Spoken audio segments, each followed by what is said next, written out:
चंदन करेला, माथे चंदन करेला। देवरा रहे लंदन माथे चंदन करेला,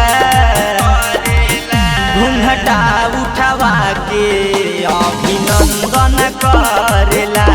हे सखी हो घूंघटा उठवा के अभिनंदन करेला।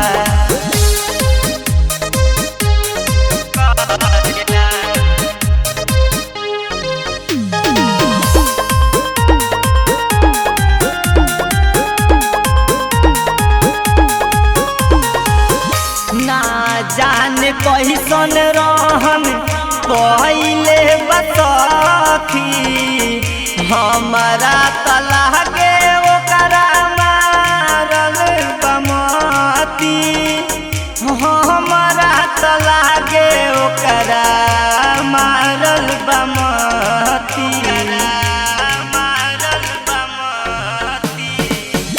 ना जाने कैसन रहन पहिले बसखी, हमारा तलाह के ओकरा मारल बमती, हमारा तलाह के ओकरा मारल बमती। कहवनो भी काम नाही मन से करेला, देवरा रहे लंदन माथे चंदन करेला, घूंघटा उठवा के अभिनंदन करेला। हे सखी हो घूंघटा उठवा के अभिनंदन करेला, अभिनंदन करेला।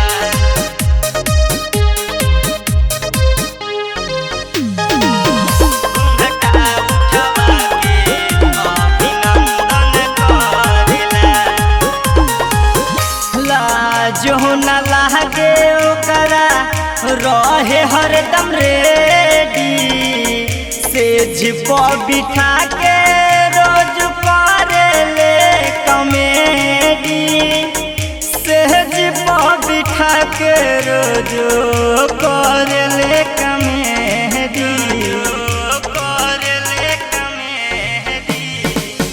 अंकुर प्रिंस हरदम रहे रेडी, देखी के हमारा के करेले कॉमेडी, सेज पर बिठा के रोज करेले कॉमेडी।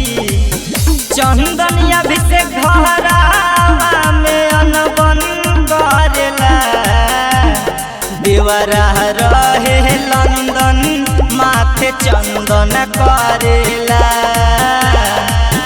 घूंघटा उठवा के अभिनंदन करेला।